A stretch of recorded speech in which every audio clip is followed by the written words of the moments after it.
क्योंकि उन्होंने ही हमें इस विचारधारा से बांधा है, इस विचारधारा से जोड़ा है। आप देख सकते हैं कि मान्यवर काशीराम से पहले हमारे समाज के लोग ये भी नहीं जानते थे कि हमारे कोई महापुरुष भी थे। किसी ने हमारी लड़ाइयां भी लड़ी हैं, नहीं जानते थे हम लोग, लेकिन मान्यवर काशीराम साहब ने हमें हमारे महापुरुषों तक पहुंचाया और हमें सत्ता का रास्ता दिखाया। उन्होंने बताया कि आप संघर्ष करके भी, अगर आपके पास पैसा नहीं है तो आप संघर्ष करके भी उस गद्दी पे बैठ सकते हैं जिस पे आप बैठने के लिए सोचते भी नहीं। वो किसी के बाप की बकौती नहीं है। आप समाज में निकलिए, समाज के लिए बात करिए, समाज के सुख दुख में शामिल होइए, और समाज आपका इतना निर्दयी नहीं है कि आपको बीच रास्ते में छोड़ दे। तो आज हम लोग सारे लोग यहाँ पे एकत्रित हुए हैं।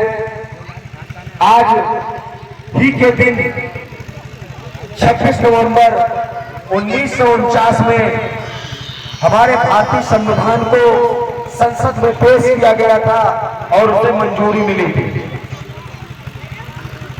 एक ये कोई दिन नहीं है, कोई तारीख नहीं है, ये हमारे लिए एक पर्व है, क्योंकि आज के दिन हमारे तुम्हारे हक अधिकारों का जो सम्मेलन और हमारे हक अधिकार जो इस किताब में की वजह से हम लोगों को मिले हैं, वो हमारे लिए किसी पर्व से कम नहीं है। तो आप लोग यहाँ तो आए हैं, उसके बाद में भी अगर आप नहीं कुछ तो संविधान की फोटो खींच के आप उसके सामने एक शाम को मोमबत्ती जरूर जलाएं, ताकि जो लोग यहाँ आ पाए हैं, जो भी नहीं भी आए हैं, जो परिवार के लोग होंगे, घर के लोग होंगे, उनको भी आप बताएं कि आज क्या है और आज ये हम संविधान दिवस क्यों मनाते हैं। और मैं बता देना चाहता हूं आप लोगों को कि जो भी हमारे हक अधिकार मिले हैं वो सिर्फ संविधान की बदौलत। अगर आज मैं यहाँ पे बोल पा रहा हूँ और आप यहाँ पे बैठ के सुन पा रहे हैं तो हमारे भारतीय संविधान की बदौलत। और हमारी जो माताएं बहनें, जिनको मुझे तो कहने में भी शर्म आती है, जिनको स्तन ढकने पर भी कर देना पड़ता था, कितनी शर्म की बात है। ऐसा कैसे कोई कर सकता है, ये सोचने का विषय है।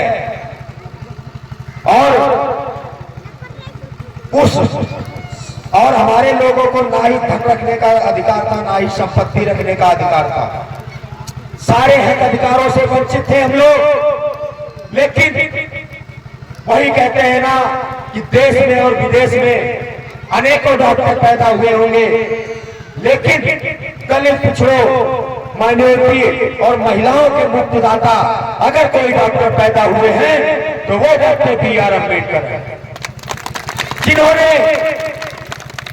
हमारी माताएं बहनें, जिन्हें घर से निकलने तक की पाबंदी थी, वो चप्पल नहीं पहन सकती थी, लेकिन आज हमारी माताएं बहनें डॉक्टर, इंजीनियर, वकील, IAS, PCS, सरपंच से लेकर के राष्ट्रपति तक के पद पे हमारी माताएं बहनें बैठी हैं। अगर बैठी हैं तो सिर्फ भारतीय संविधान की बदौलत, अन्यथा तुम्हें समाज में मर्दों के साथ बैठने की भी इजाजत नहीं थी, यह याद रखिएगा आप।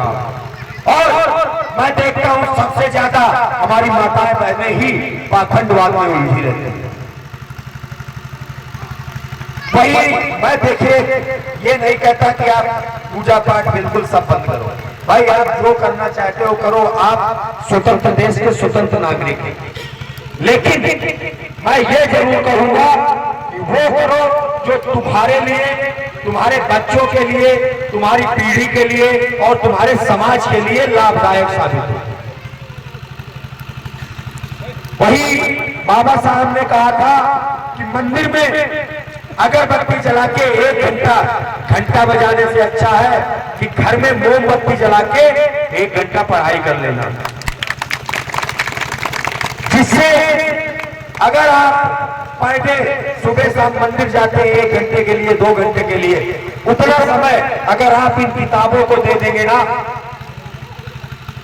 अगर उतना समय आप इन किताबों को दे देंगे तो जो अधिकारी कर्मचारी और शासन प्रशासन के लोग फर्जी तरीके से आके तुम्हें गाली गलौज कर देते हैं, उनकी औकात नहीं है आपके सामने बात करते हैं। नाजायज तरीके से आपको कोई बात नहीं कर सकता, लेकिन उसकी जानकारी होनी चाहिए आपके पास। और ये शिक्षा का ही अभाव है जो आज भी हमारे लोग भी, मैं देखता हूं, अगर एक व्यक्ति है ना, पल्लेदारी का काम सिर्फ हमारे SC ST OBC के लोग ही करते हैं। रिक्शा चलाने का काम मैक्सिमम हमारे SC ST OBC के लोग ही करते हैं।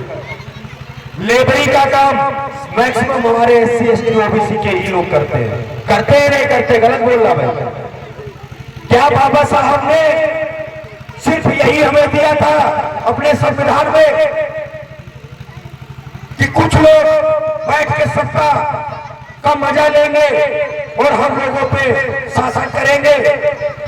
क्या हमारे लोगों के हिस्से में सिर्फ ये पल्लेदारी करना, रिक्शा चलाना, लोगों का मैल साफ करना यही है क्या? नहीं, इसको बदलना होगा। वही आप अगर वही कहते हैं ना कि हमारे लोग हैं, क्या कहें अब, अगर हमारे लोग कांवड़ यात्रा लेके जा रहे हैं तो 100 किलोमीटर पैदल पैदल भागते चले जाएंगे, जाते हैं नहीं जाते हुए। लेकिन अगर उन्हीं से कह दिया जाए कि तुम्हारे पिताजी की तबीयत खराब है, 2 किलोमीटर से पैदल दवाई लेने चले जाओ, वो नहीं जाएंगे। तो इसीलिए कहना है कि मलमल धोए शरीर को, धोए मन का मैल, मलमल धोए शरीर को, धोए मन का मैल, और नहाए गंगा गोमती, रहे बैल के बैल। आप कितना भी पूजा पाठ कर लो, अगर कितना भी मंदिरों में जाओ, कितना भी तुम कार्तिक पूर्णिमा और फलाना डिमा का कुछ भी ना लो, कोई फर्क नहीं पड़ने वाला। मैं तो सुनता हूं वहां पे 70% ऐसे कुत्ते जाते हैं, वो यही देखते हैं कि हमारी कौन बहन बेटी कपड़े बदल रही है। अगर तुम मंदिर जा रहे हो और रास्ते में तुम जाते हुए बोलते हो, कोई हमारी बहन जाती है, बोलते हो कि कितना अच्छा माल जा रहा है, तो क्या कर लोगे वहां जाकर? और वही कहते हैं ना कि अगर आपके कर्म सही नहीं है, आपकी नजर सही नहीं है, आपका दिल साफ नहीं है, तो आप कितना पूजा पाठ कर लो, कुछ कर लो, कभी आपका भला नहीं होगा।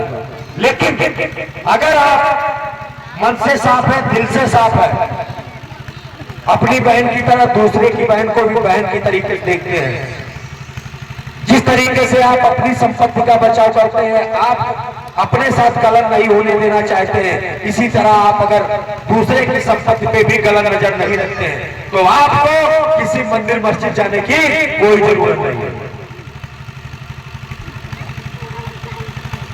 जो भी है, हमारे माँ बाप है, हमारा समाज है और हमारे लोग हैं।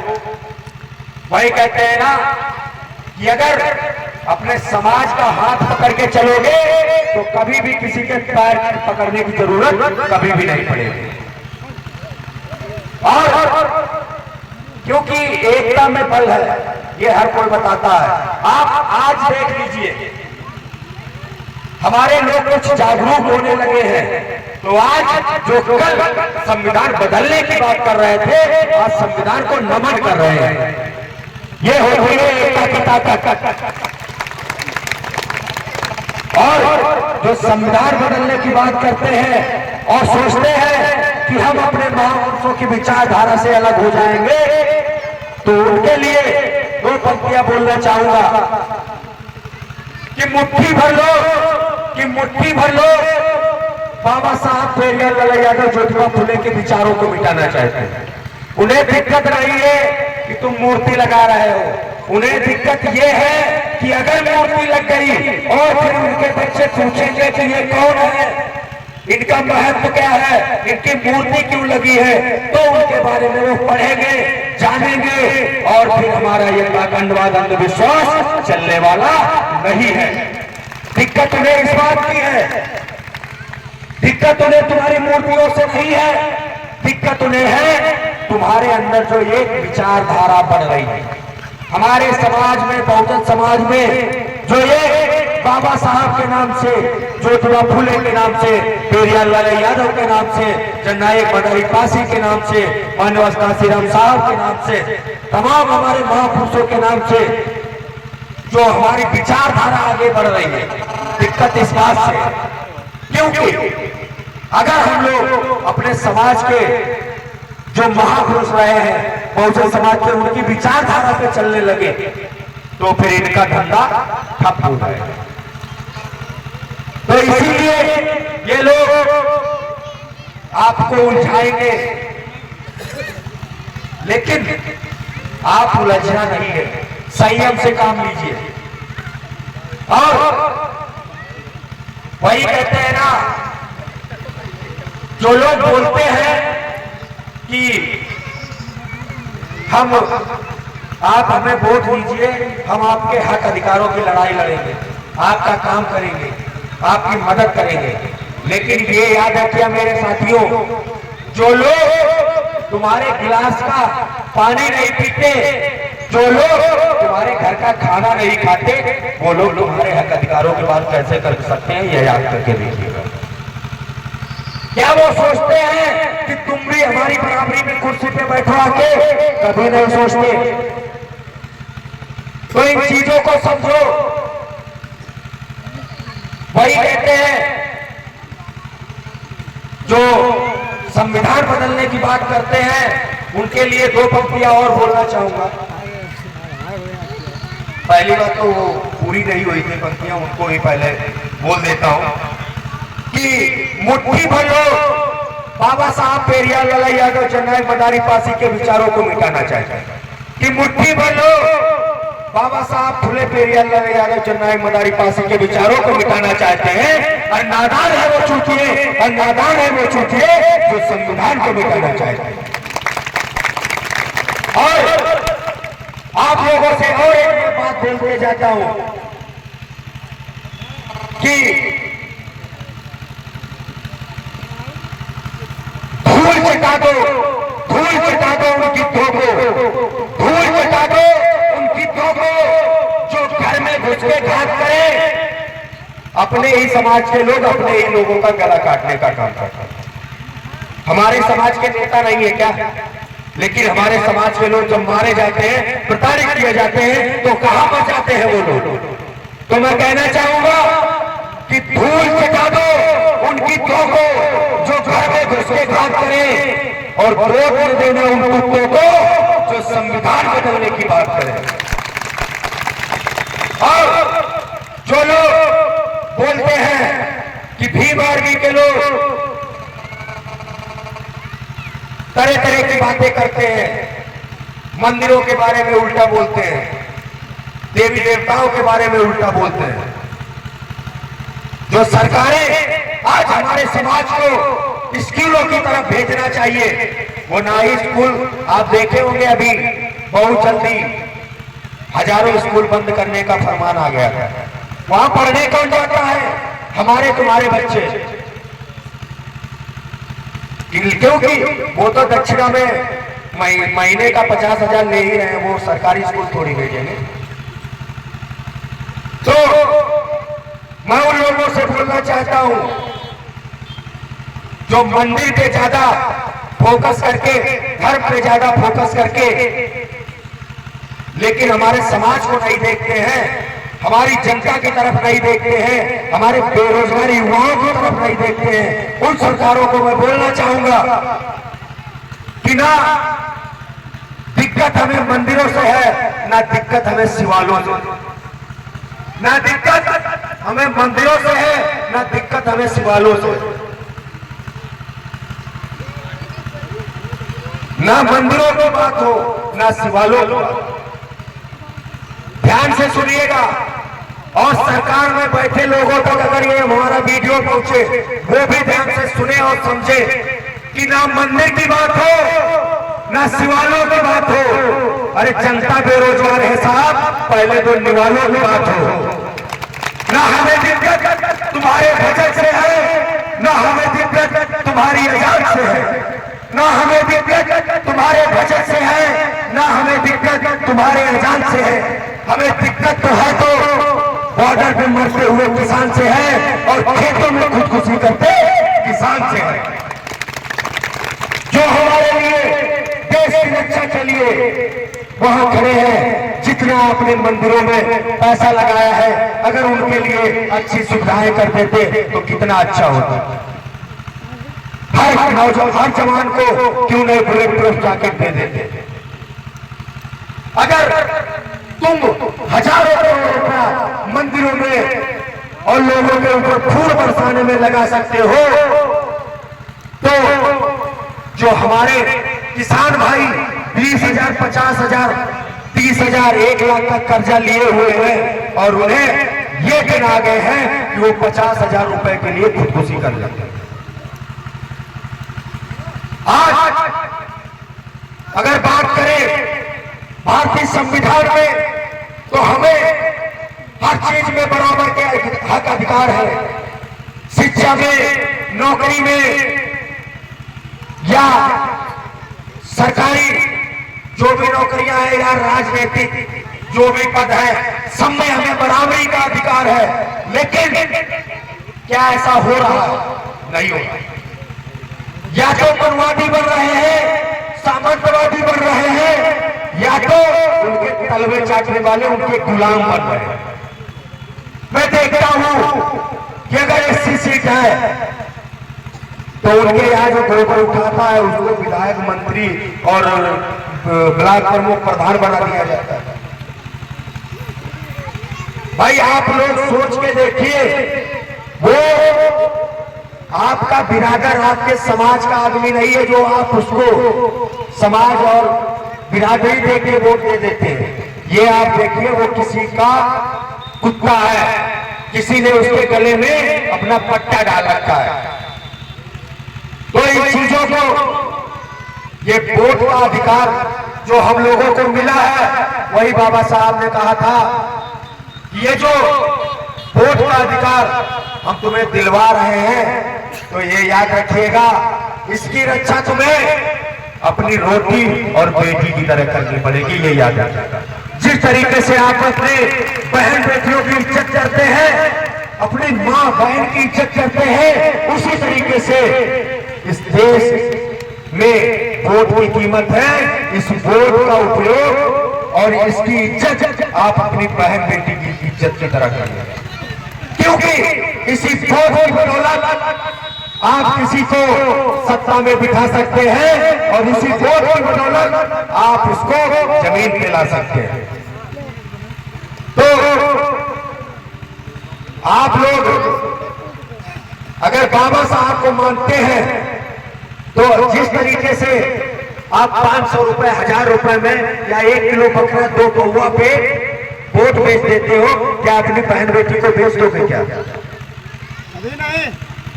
अगर आप 2 पौवा पे, 1 किलो मुर्गा बकरा पे, 500, 1000 रुपए पे, साड़ी पे, पायल पे अपने वोट को बेच देते हो, तो ये याद रखिएगा, आप लोग अपने हक अधिकार 5 साल के किसी के पास गिरवी रख रहे हो।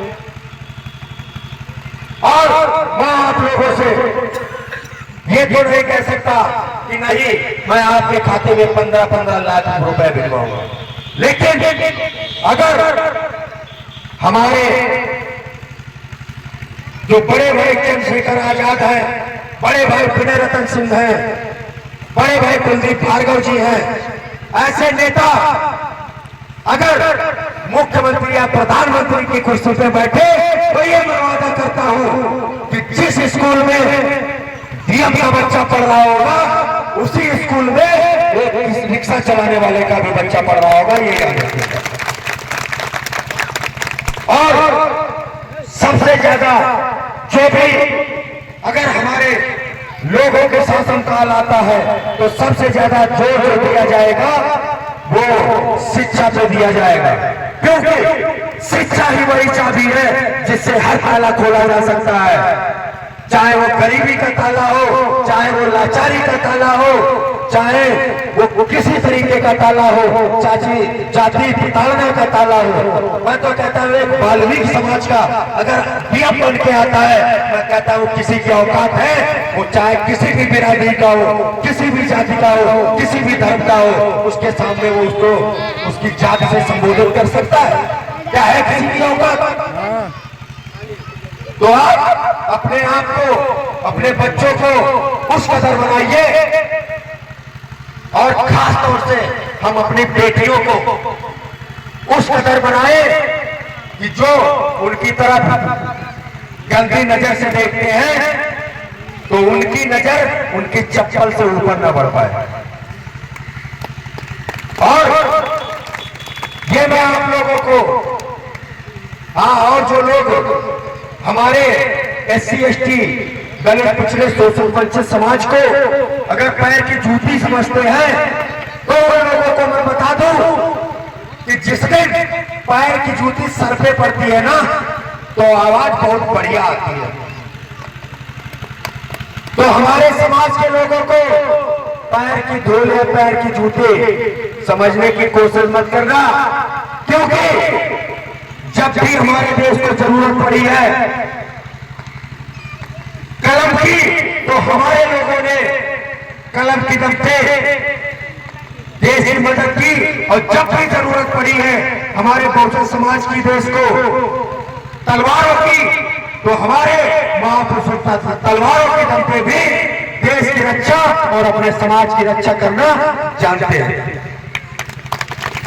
और ये मैं बता देना चाहता हूं, जो मनवादी लोग भीम आर्मी के लोगों को या अम्बेडकरवादी लोगों को, वो किसी भी संगठन से हो या किसी भी समाज से हो, जो अम्बेडकरवादी लोग हैं, जो लोग उनको नीला कबूतर कह के बुलाते हैं ना, तो उन लोगों से बोलना चाहता हूं कि जिस दिन नीले कबूतरों के चक्कर में पड़ोगे उस दिन पिछवाड़ा लाल कर दिया जाएगा, ये याद करके रख लेना।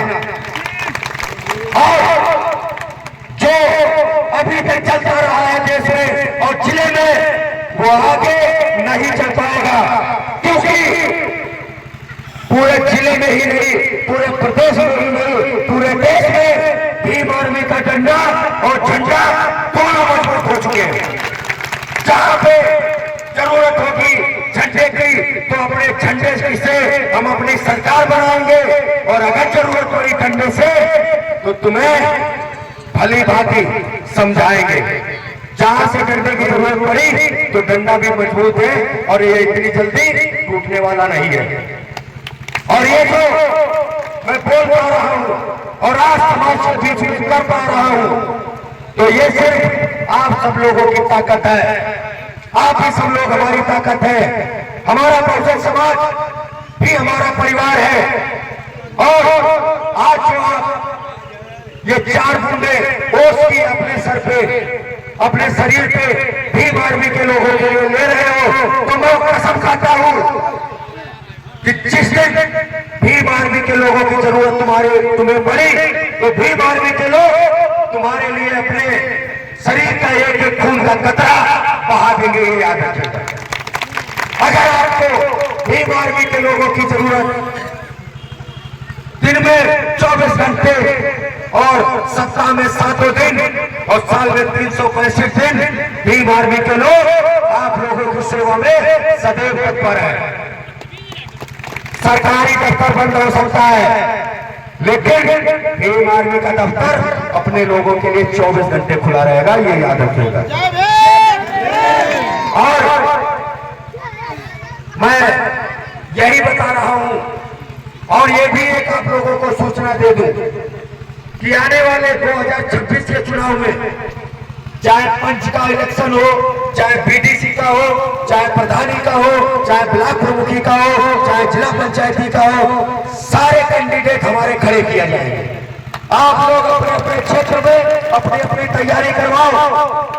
हमारी जरूरत आपको पड़ेगी। मैं रात दिन आपके लिए कर दूंगा, लेकिन आपके लिए कभी पीछे नहीं हटूंगा। जब भी आप बुलाएंगे प्रचार के लिए, वोट मांगने के लिए, समाज से अपील करने के लिए, हमारी टीम और मैं और भीम आर्मी की पूरी टीम आप लोगों के लिए हमेशा तैयार है।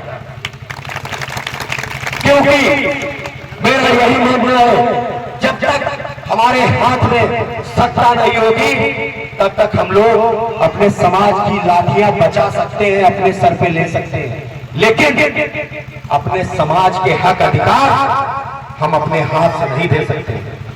क्योंकि आप लोगों को भली भांति जान लेना चाहिए, जो भी कानून बनते हैं, जो भी निर्णय लिए जाते हैं, वो सड़क पे नहीं संसद में लिए जाते हैं। ये याद रखिएगा, हमें अपने लोगों को संसद तक पहुंचाना होगा। तो इसी के साथ में मैं अपनी बात को खत्म करना चाहूंगा और 2 पंक्तियां लास्ट में बोलूंगा कि महफिल में आए हैं, महफिल में आए हैं तो तहलका तो जरूर मचाएंगे। अगर महफिल में आए हैं तो जलवा हम दिखाएंगे। अरे तुम बात करते हो बसंती की, हम तो पाखंडियों को नचाएंगे। अरे महफिल में अगर आए हैं तो जलवा हम दिखाएंगे। अगर तुम बात करते हो बसंती की, हम तो इन पाखंडियों को नचाएंगे। अरे सब्र करो मेरे दोस्तों, अरे सब्र करो मेरे दोस्तों, जो इनके जुल्म का बदला हम तबीयत से चुकाएंगे। और इसी के साथ में मैं यहाँ की टीम को बहुत बहुत धन्यवाद देते हुए और यहाँ पे आप लोगों ने जो मुझे प्यार और सम्मान दिया, उनको भी बहुत बहुत धन्यवाद, आभार। जो आप लोगों ने मुझे सुना और सुनने के काबिल समझा और अपने बीच में बुलाया। और उसके साथ साथ सबसे ज्यादा मैं अपनी माताओं बहनों को कोट नमन करता हूँ। जिस तरीके से आप यहाँ पे आए हैं, हर जगह अगर समाज का प्रोग्राम होता है तो आप लोग जरूर पहुंचे, क्योंकि मैं आप लोगों को एक बात जरूर बता देना चाहता हूं, जहां पे हम लोग हार जाएंगे वहां पे भी आप लोग जीत के आएंगी, हारने वाली नहीं है। क्योंकि मैं भली बात जानता हूं, अगर मैं 500 लड़कों को लेकर के किसी अधिकारी के पास जाता हूं, कितना भी हंगामा काटूं, शायद वो एक बार मना कर दे। लेकिन अगर आप सही काम लेकर के किसी अधिकारी के पास में 200 हमारी माताएं बहनें चले जाए, अगर लीगल काम है तो औकात नहीं है उस अधिकारी की जो आपको वहां से खदेड़ के भेज दे। तो आप लोगों से निवेदन है, जहां भी हमें आप लोगों की मदद चाहिए हो, आप लोग जरूर वहां पे पहुंचे। क्योंकि नारी शक्ति वो शक्ति है जिसपे अत्याचार हुआ तो उसने 22 ठाकुरों को अकेले खोपड़े में गोली मारी थी, याद होगा आप लोगों को। और जब 1857 की क्रांति हुई तब भी एक हमारी नारी शक्ति ने 36 अंग्रेजों को अकेले मौत के घाट उतारा था। और जिस समय हमारे भाई चाचा ताऊ घर से निकलने में, पढ़ने में डरते थे, उस समय हमारी एक माता ने हमारे लोगों को शिक्षा ग्रहण कराई थी। तो नारी किसी से कम नहीं है। तो बहुत बहुत धन्यवाद आप सभी का। और यहाँ पे जो हमारे शांति व्यवस्था बनाए रखने में प्रशासन का सहयोग रहा, पुलिस प्रशासन का, उनको भी बहुत बहुत धन्यवाद। और हमेशा ही हमें पुलिस प्रशासन और अन्य भी अधिकारियों से समय समय पर सहयोग मिलता रहता है। और हमारे बहुजन समाज के सभी साथियों का बहुत बहुत धन्यवाद जो आप लोग यहाँ पे आए और मुझे सुना और हमारे लोगों को सुना।